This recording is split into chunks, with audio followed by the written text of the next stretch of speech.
buenas noches, te habla Miguel Chávez y este es tu programa Séptimo Día. Hoy tenemos un tema muy interesante que es el regreso a clases presenciales. Nuestra reportera Valerie Romero nos tiene una crónica detallada acerca de la pandemia que venimos atravesando hoy en día. Pero comencemos con Ángeles Leiva, que nos mostrará un reportaje acerca de la delincuencia que viene surgiendo en nuestro país. Más de 4.000 teléfonos son hurtados y reportados en todo el país. 11 atracos ocurren en Lima y Callao cada hora. Por ese medio sentimos mucho miedo los peruanos. Adelante con este informe.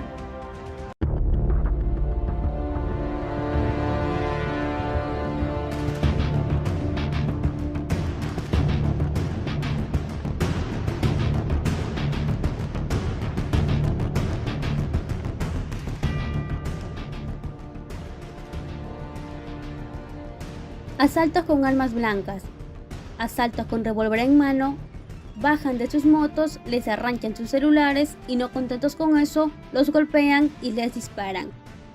En esta enorme ciudad de más de 10 millones de habitantes, se denunciaron 277 asaltos por día, un asalto cada 5 minutos, cifra que puede ser irreal ya que el 84% de las víctimas de robo nunca denuncian que sufrieron un asalto. Un aumento importante en la delincuencia se viene registrando en las últimas semanas. El 63% es delito contra el patrimonio, todos en motocicleta lineal o mototaxi. Y lo que es más agravante es que ha aparecido la modalidad de asalto en manada. 3 o 4 motolineales, 3 o 4 mototaxis. No importó que las autoridades prohibieran que más de una persona viajara en una motocicleta. Los delincuentes siempre encontrarán una forma de burlar las leyes. Uno de los puntos de la capital en donde se vienen desarrollando estos delitos es en Caraballo, y el equipo de Séptimo Día se aproximó a este distrito para registrar las molestias que vienen viviendo. Nos encontramos en la cuadra 4 de la avenida Manuel Merino Reina, en el distrito de Caraballo, justo enfrente de su plaza de armas, en la cual desde hace algunas semanas se vienen incrementando los robos al paso. Esto ha creado zozobra entre las personas que habitan en esta localidad. A diferentes horas del día, los habitantes de este distrito no pueden salir a las calles sin tener el temor de que algo les pase. Esto incluye que ni siquiera en zonas seguras se puede estar tranquilo. Viven aterrados y desconfiando uno del otro por el incremento de la delincuencia. Y es que en general, según las estadísticas del Observatorio de Criminología de la Fiscalía, en las comisarías de Lima Norte se han superado las denuncias por robo y hurto en comparación a los años anteriores. En ciudades de 20.000 a más habitantes, la población víctima de algún hecho delictivo fue el 21.2%. En Lima Metropolitana y la provincia constitucional del Callao, 23.1%. En centros poblados urbanos de 2.000 y menos de 20.000 habitantes, 11.9%. Sin embargo, en un dato preocupante, solo el 15.5% de víctimas de hechos delictivos realizó alguna denuncia.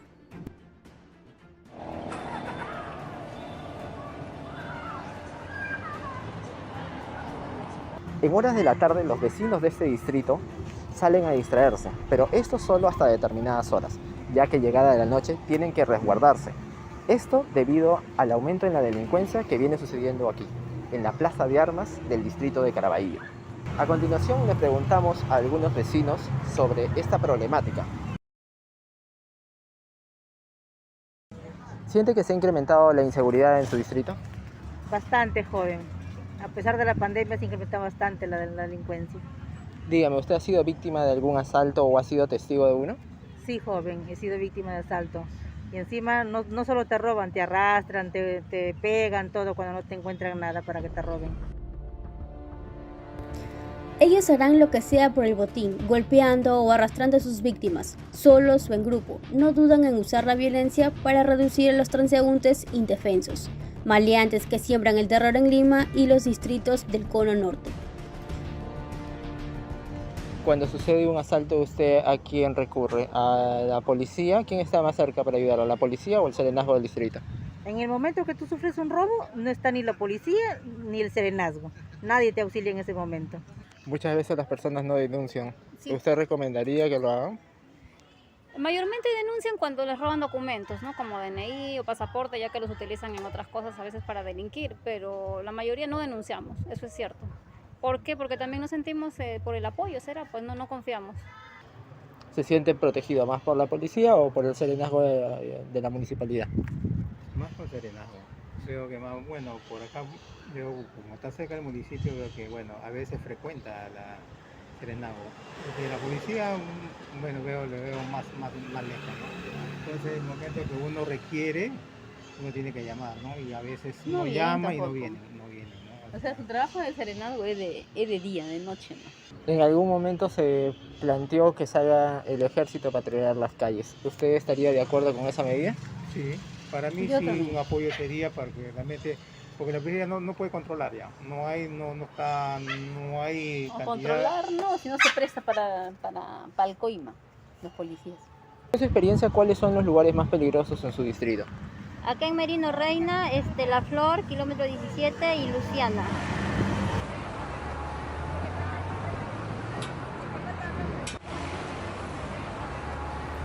Y esto solo ocurre a 4 cuadras de la municipalidad de Caraballo.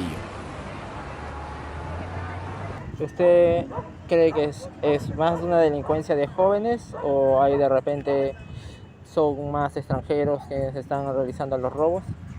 Jóvenes y extranjeros, peruanos y extranjeros.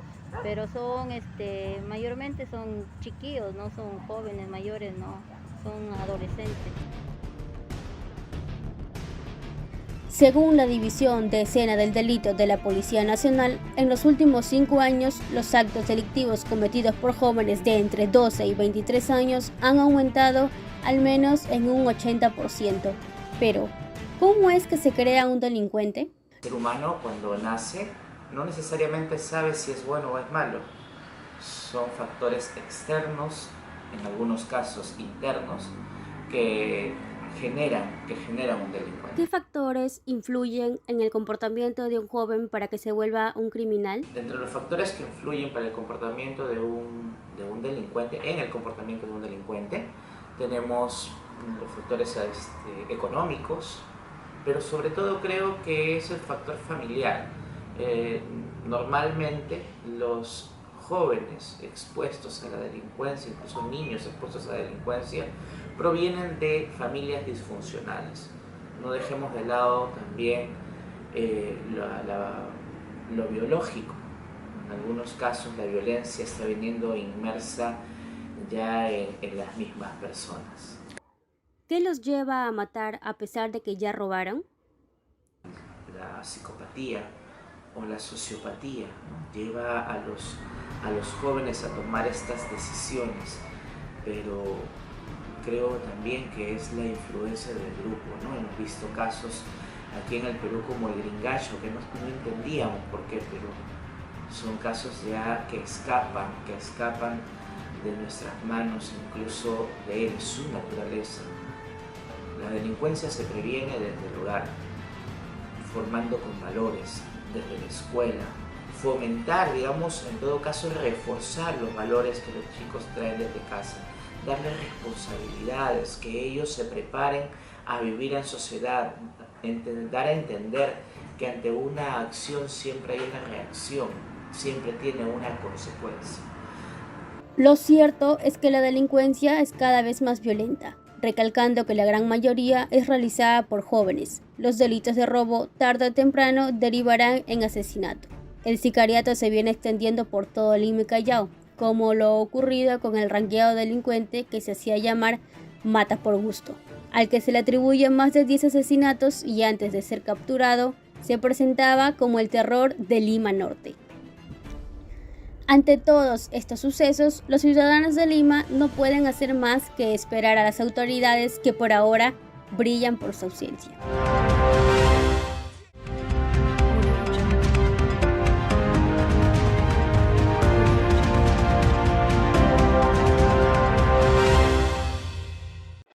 Y hoy, En Séptimo Día, una crónica sobre lo que venimos sufriendo los peruanos desde hace 2 años.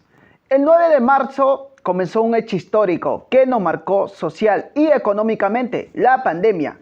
Nuestra reportera Valerie Romero nos muestra un informe sobre la emergencia sanitaria que venimos operando hoy en día.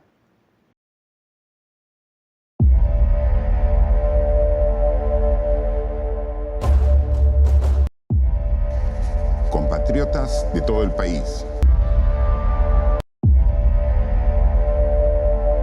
hoy debo informar que en horas de la madrugada se ha confirmado el primer caso de infección por coronavirus COVID-19 en nuestro país.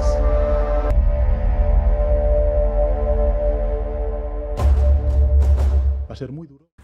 Cuando estábamos celebrando el inicio de una nueva década, el 12 de diciembre de 2020, un virus se había originado en Wuhan, China. El comúnmente llamado hoy en día COVID-19. Al principio solo era algo que pasaba en otro país, pero vamos a tratar de un tema que para todos causó muchas consecuencias en muchos aspectos, como económicos, de salud, e incluso hasta muertes y fallecimientos de muchas personas queridas para nosotros. La pandemia. Hemos implementado. Érase un viernes 6 de marzo de 2020, siendo las 7:30 am. Me encontraba en casa viendo las noticias, cuando de pronto aparece un mensaje presidencial. Esta es una situación que debemos asumir con mucha serenidad, al mismo tiempo con unidad y solidaridad entre los peruanos.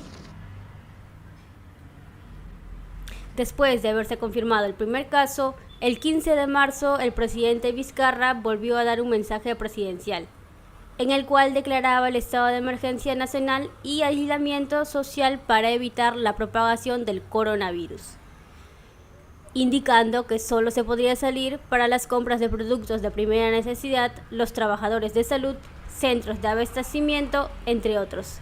Todo esto haciendo uso de la doble mascarilla. Volviendo al año 2020, ya por el 10 de febrero, 1.000 víctimas en todo el mundo ya estaban contagiadas de coronavirus.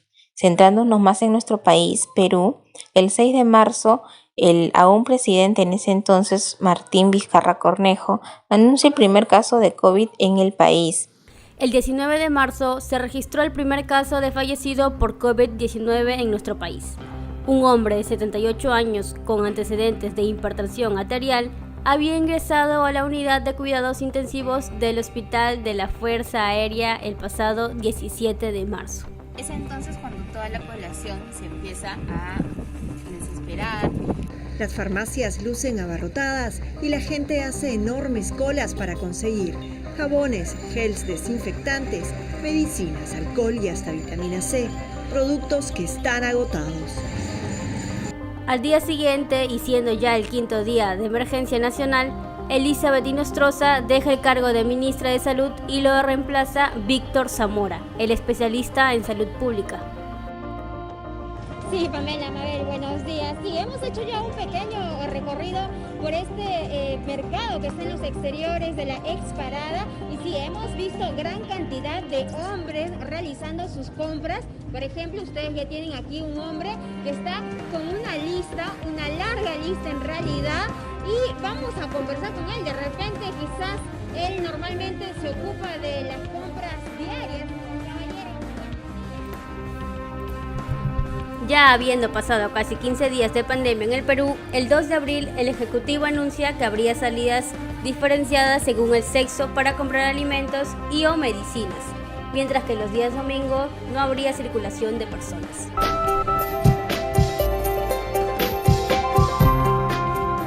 El 6 de abril, a causa de la elevada cifra de contagios a nivel nacional, más de 5 millones de alumnos de colegios públicos empezaron el año escolar a través de radio, televisión e internet, llevando sus clases mediante el programa Aprendo en Casa. A pesar del alertante virus en el Perú, las aglomeraciones en algunos mercados no paraban. Por ello, el presidente Vizcarra impuso una multa a aquellos que incumplieran con las medidas de bioseguridad. Los policías serán encontrados en cada esquina, patrullas rondando a todas horas para así mantener el orden hasta que el peruano por costumbre comprenda la situación grave que estábamos viviendo. El número de casos de contagios por coronavirus aumentaba rápidamente. Asimismo, el ministro de Salud confirmó que en promedio más del 50% de los vendedores de los mercados intervenidos en el país estaban infectados por COVID-19. Entonces, esta extensión del estado de emergencia, que va desde el 25 de mayo hasta el martes 30 de junio, tiene un sustento en un decreto supremo que es mucho más... Es así que el presidente anuncia la ampliación del estado de emergencia sanitaria en el país hasta el 30 de junio, junto al continuo toque de queda con diferencias en cada región. A pesar del escaseo de camas UCI, se pudo manejar la situación hasta cierto punto. Ya habiendo pasado un mes de confinamiento, el presidente Vizcarra autoriza la salida de las personas a realizar actividades físicas en la vía pública, mientras que los centros comerciales empezaron a abrir su puerta bajo una cierta modalidad de ingreso y aforo limitado desde el 22 de junio. Que pueden ser pequeños pero que son significativos. Mientras tanto, el Ministerio de Comunicaciones dio luz verde a la reanudación de los viajes interprovinciales y vuelos nacionales. Por otro lado, el expresidente Vizcarra anuncia una renovación de su gabinete ministerial, teniendo como nueva ministra de Salud a Pilar Macetti. En agosto, el ministro de Relaciones Exteriores afirma que se estaba negociando con 5 laboratorios del mundo para la adquisición de la vacuna contra la COVID-19. Ante el aumento de casos de contagios por COVID, el Ejecutivo optó por volver al toque de queda los días domingos, prohibiendo a su vez las reuniones sociales. En las 5:55 de la tarde, en la puerta de la discoteca Tomás Restobar, ya se veía un grupo de personas con botellas de licor en la mano, esperando ingresar al local, donde, según lo anunciado en redes sociales, habría una celebración con orquesta en vivo. Ahora ya son las 8:30 de la noche y el local está lleno. Hasta la puerta de la discoteca llegan 2 camionetas de la policía. En ese instante, un policía de civil ingresa veloz, saca su arma, apunta hacia el techo y hace retroceder a los asistentes. De inmediato, da la orden para que los agentes del Escuadrón Verde, que venían también, ingresen raudos al segundo piso. El policía de civil se desplaza por el salón mostrando en todo momento su arma para que los infractores no vayan a escapar. Sin embargo, el descontrol se desató cuando un grupo de hombres intentó escapar del lugar. Entonces empezaron a atropellarse. Por más que lo intentaban, nadie hacía entender a estas personas que estaban aplastando a las mujeres. En ese estrecho espacio, más de 90 personas hacían presión y empujaban con todas sus fuerzas contra la muralla de cuerpos que los separaba de la puerta. Era tanta la desesperación que incluso este hombre pasa por encima de varias personas intentando salvar su vida. Cuando ven a la policía, los encargados de la barra rescatan el dinero de las ventas y corren hasta un espacio sin salida. Un policía lo sigue. En ese momento, Job Luque aparece reclamando airado a uno de los policías. Job Luque conversaba con este policía, quien nada hacía por controlar el caos desatado. 8 minutos después, este avanza y otro sale detrás de él. 8:56 de la noche, nuevamente vemos al cantante Juan Peña ingresando al lugar donde había un efectivo del Escuadrón Verde. A las 9:15 de la noche, nuevamente los asistentes se dirigen a este espacio sin salida. Vemos a Juan Peña haciendo una... 11 días desde aquel anuncio, sucede una tragedia en una discoteca de Los Olivos que funcionaba de manera clandestina. Tras un operativo policial, hubieron 13 muertos a causa de la aglomeración y mal manejo del dueño en las vías de acceso a la discoteca. Perú se prepara para cerrar la primera fase de los ensayos clínicos de una potencial vacuna contra COVID-19 desarrollada por el grupo chino Sinopharm. El proyecto está a cargo del personal médico de 2 universidades. El 2 de septiembre, unos médicos chinos llegarían a Lima trayendo un lote de vacunas contra el COVID-19 que se inyectarían a 6.000 voluntarios como parte de los ensayos clínicos. Perú asiste desconcertado y sorprendido a la destitución por el Congreso del presidente Martín Vizcarra. El mandatario ha anunciado que acepta la decisión y abandona de inmediato sus funciones. Hoy día dejo Palacio de Gobierno. Hoy día me voy a mi domicilio directamente y como Martín Vizcarra Y por si fuera poco, ya atravesando una crisis de salud, surgió una problemática política en la que se destituye al presidente Martín Vizcarra. Todo esto al no ser aceptado por el Congreso. Y la asunción al mando por Manuel Merino el 8 de noviembre, el cual duró unos días gracias a las huelgas colectivas del país en contra de su mandato. Sagasti fue elegido como presidente del Congreso tras la dimisión irrevocable de su antecesor. Merino ocupó la presidencia menos de una semana, luego de la destitución del mandatario Martín Vizcarra por el Congreso por acusaciones de presunta corrupción. La medida generó descontento popular y masiva. Finalmente culminamos con el presidente Sagasti anunciando el toque de queda a medianoche. Como parte de la reactivación económica, se abrieron los cines, teatros, gimnasios y casinos con aforo de hasta 40% en espacios cerrados. Asimismo, se autorizó los vuelos a los países de Europa con 5 destinos, el cual se suspendió de forma preventiva en riesgo de la nueva cepa en Reino Unido. Habiendo pasado un 2020 terrible para todos y habiendo pasado un año de pandemia por COVID-19, se esperaba con ansias la llegada de las vacunas en el mes de febrero.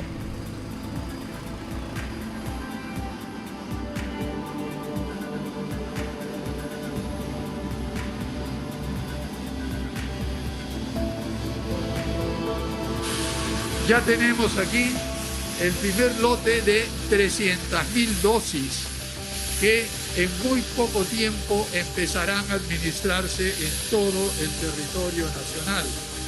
Empezaremos por las unidades de cuidados intensivos, de emergencia, los centros quirúrgicos y quienes apoyan directamente, es decir, a todos aquellos que están en la primera línea de defensa contra los efectos de la pandemia. Queda ahora realmente una tarea muy grande por delante. Esta tarea que nos queda es continuar con todos los esfuerzos que estamos haciendo a nivel del país para trabajar conjuntamente. Esta es una de las pocas veces que a lo largo de nuestra historia como vida independiente hemos visto a toda la ciudadanía colaborando y poniendo el hombro en más de una forma para poder resolver el problema terrible en que nos encontramos y hacer frente a este desafío.